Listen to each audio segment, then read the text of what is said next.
Hello friends, welcome back to the mini video guys and my YouTube channel guys. Today again we are going to talk about guys default text size guys. How can we set in Infinix phone device?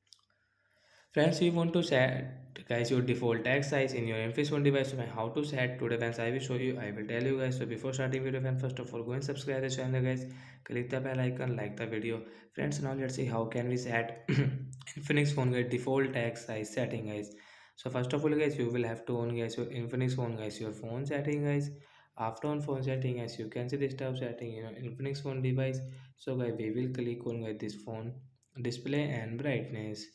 After on display and brightness guys you can see this tab settings. So we will click on the font size setting as mean text size guys you can set from here. So once you can see small size and get default size. So we won't get default size and guys you want to set into small size, so you will have to tap here.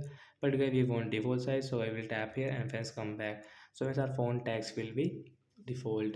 So like that guys you can set a default text size. So bye guys, thanks for watching the video.